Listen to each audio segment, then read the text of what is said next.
the bigger idea behind what I'm talking about today is that I don't think you have to be like a fundamentalist in your approach to living in a vehicle. Getting sick when you live in a car is literally the worst.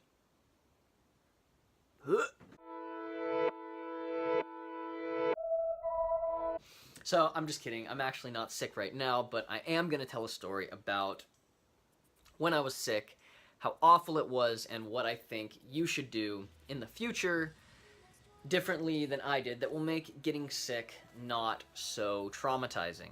I don't want to. So, in September of 2017, I was playing disc golf in this series of tournaments, and I cooked a bunch of lentils the day or two before a tournament, because I really liked lentils at the time, and I read that if you cook them not all the way soft, but a little bit crunchy, they're great in salads, so that's what I was trying to do.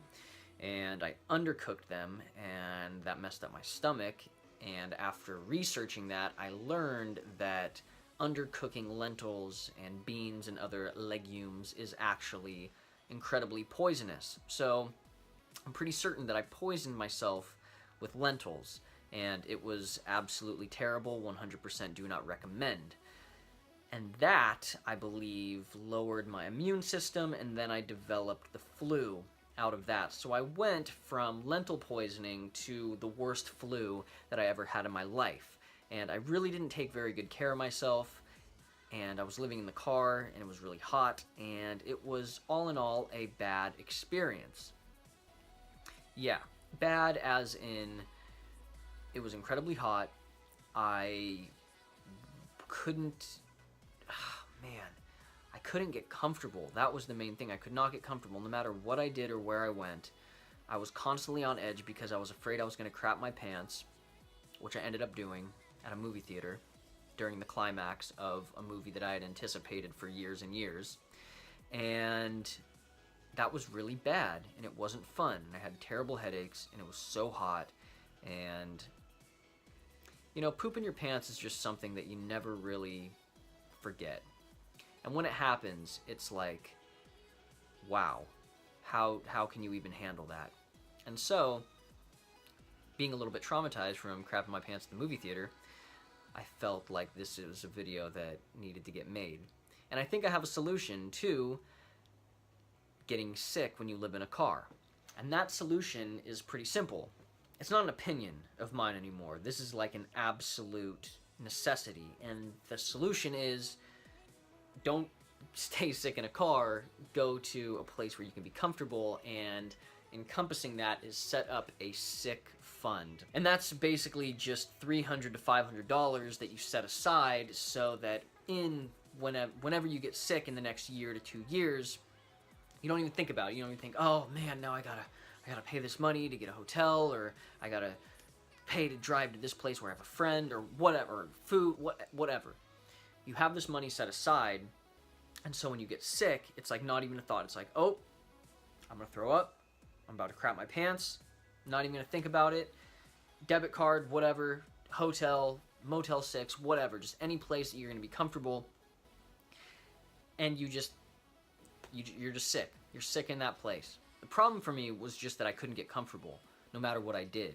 And I was stubborn, and I refused to pay the money to get a hotel or to go to a place where I could be comfortable, because I felt like I've chosen to live this lifestyle, and that means that everything that happens I have to be able to deal with everything while living in my vehicle. That's what I'm trying to say. I was stubborn in that, and I think that that was wrong, and I think that ultimately I paid the price for that, because I think it was a sickness that I probably should have gotten over in 3 to 4 days, and it took me about a week and a half. And that's the solution. And I think that that will help ultimately your lifestyle. I think it'll help. I think in the future it'll help me. Obviously, I haven't gotten sick since then, but if I do, you can bet your ass I'm not going to be doing it in a hot car. I'm going to be doing it in a temperature-controlled hotel. It's almost like a little vacation in a way. It's like, well, I just know that if I get sick, if I get the flu or something like that, I'm going to check myself into a reasonably priced hotel.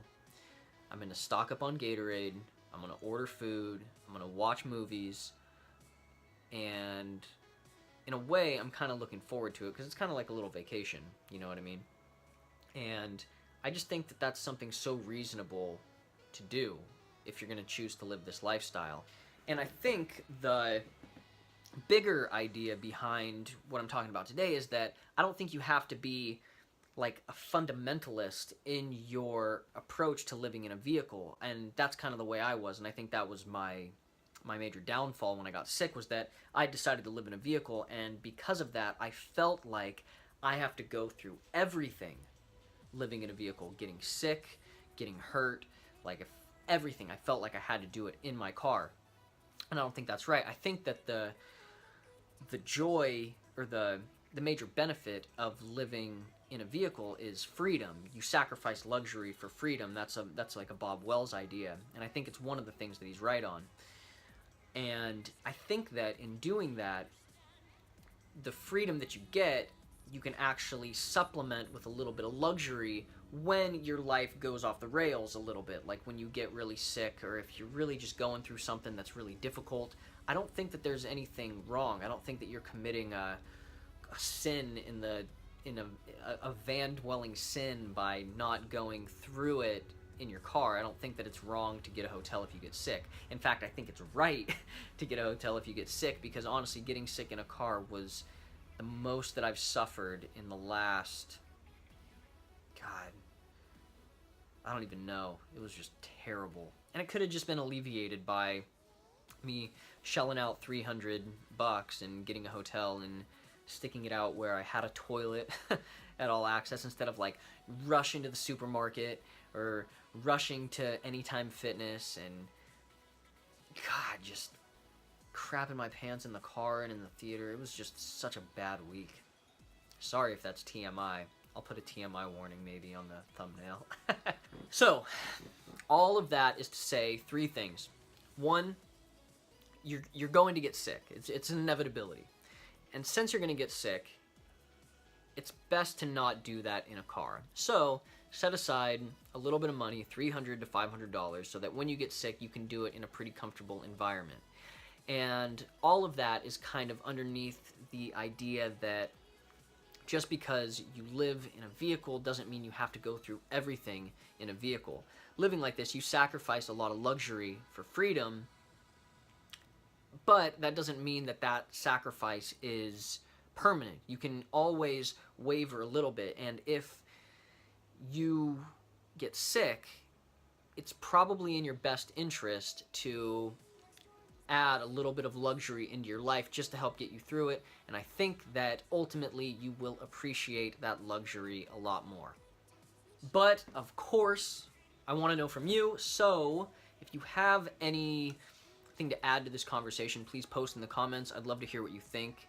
Do you think that just because do you think that if you live in a vehicle, you shouldn't be spending money on these things and that it's not actually that bad and I'm just blowing this out of proportion? If you think that, I'd love to hear what you have to say in the comments, so feel free to post there. And other than that, thank you so much for watching. Don't forget to subscribe, and have a good day.